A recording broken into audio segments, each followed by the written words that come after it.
Chapter 4. What Frightened the Fair Gwen. Freak's not in my room for 10 minutes before he sets me straight on the Fair Gwen. He's able to hump down the steps by himself, except it makes him sort of out of breath. You can hear him wheezing, or I guess you'd call it panting, like a dog does on a hot day. He gets into my room, and I close the bulkhead door, and he goes, "Cool. You get to live down here all by yourself?" I eat upstairs with Grim and Graham. Freak works himself up onto the foot of my bed and uses a pillow to make himself comfortable.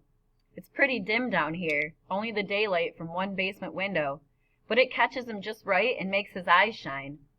"Graham must be your grandmother," he says.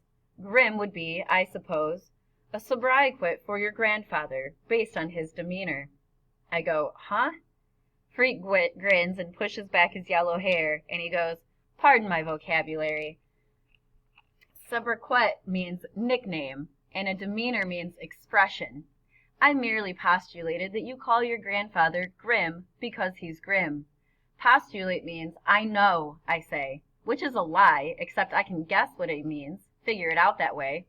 So how come you call your mom Fair Gwen of Air? Is that a nickname?" Freak is shaking his head. I can see he's trying not to let on that he's laughing inside. "Guinevere," he finally says, catching his breath. "The fair Guinevere from the legend of King Arthur. You know about King Arthur, right?" I shrug. The only King Arthur I know is the brand of flour Graham uses, and if I say that, I'll really sound like a butthead. He goes, "My mom's name is Gwen, so sometimes I call her the fair Guinevere, or the fair Gwen. King Arthur was the first king of England, way back when there were still dragons and monsters in the world. Arthur was this wimpy little kid, an orphan, and there was this magic sword stuck in a big stone, okay? The old king had died, and whoever could pull the sword from the stone proved he was the next king. All these big tough dudes came from all over to yank at the sword, and they couldn't budge it. One day this wimpy little kid tried it when nobody was looking, and the sword slipped out like it was stuck in butter." "So was he the king, this little kid?" Freak nods. He's really into this story, and he's making shapes in the air with his hands. This is the first time for me hearing Freak really talk, and right away I know one thing. When he's talking, you can't take your eyes off of him. His hands are moving, and it's like he's really seeing it, the story about an old king. Arthur's magical sword is called Excalibur, and the fair Guinevere is this pretty girl who becomes his queen. Fair in those days meant the same as beautiful does now. Anyhow, Arthur got bored just sitting around, so he invited all the knights of England to come live in the castle. They all ate supper at his round table, which is why they were called the Knights of the Round Table. Every now and then, King Arthur would send them off on a special secret mission, which in the old days they called a quest. They had to slay dragons and monsters and evil knights. I assume you know what a knight wears into battle. I think so, but I like hearing Freak talk, so I go, "Better tell me." And that's when I find out why he's so interested in some clanky old knights. Because Freak really lights up and he goes, "The knights were like the first human version of robots. They wore this metal armor to protect them and make them invincible. When I get my stuff unpacked, I'll show you the pictures. It's pretty amazing, really, that hundreds of years before they had computers, they were already attempting to exceed the design limitations of the human body." I go, "Huh?" And Freak sort of chuckles to himself like he expected me to go, "Huh?" And he says, "The design limitations of the human body.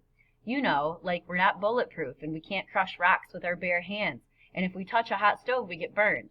King Arthur wanted to improve his men, so he made them armor-plated. Then he programmed them to go out and do these quests, slay the dragons and so on, which is sort of how they program robots right now." I go, "I thought there weren't any real robots, just in the movies."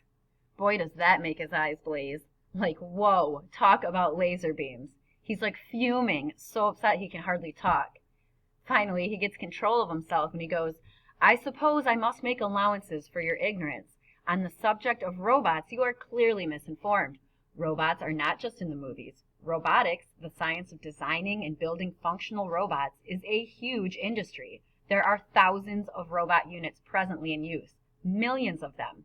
They don't look like the robots you see in movies, of course, because they're designed according to function. Many robotic devices are in fact sophisticated assembly units, machines that put together cars and trucks and computers. For instance, the space shuttle has a robot arm." "Right, I saw that on TV." Freak sighs and rolls his eyes. Ah, yes, he says. Television, the opiate of the masses. For about the 11th time, I go, huh?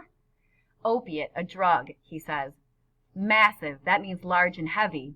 Thus, television is the drug of fatheads. Opiate of the massives. You don't have a TV? Of course I have a television, he says. How else could I watch Star Trek? Matter of fact, I watch tons of tube, but I also read tons of books so I can figure out what's true and what's fake, which isn't always easy. Books are like truth serum. If you don't read, you can't figure out what's real. This time, I don't say huh, because then I might have to explain how I'm an LD, and reading books is the last thing I want to do, right after trimming my toenails with a lawnmower, gargling nails, and eating worms for breakfast. Of course, Freak has probably already guessed I'm a learning disabled, because he's had a look around my room, and it isn't exactly the public library. I'll lend you some of my books, he says. Cool, I say, like it's just what I've been waiting for, another chance to prove I'm a butthead. Then we both hear it at the same time, this voice calling his name and sounding real worried. The fair Gwen, he says, I gotta beam out of here. I go up and open the bulkhead door, and his mother is in the backyard, and she's looking at the little red wagon. She catches sight of me coming up out of the down under, and it's like somebody shot her, like she is scared out of her mind. Kevin, she says, I'm looking for a little boy. Freak is huffing and puffing as he humps himself up the steps, and the fair Gwen grabs Freak and puts him in the wagon, and I swear she almost runs home, like if she doesn't get away quick, something really bad is going to happen.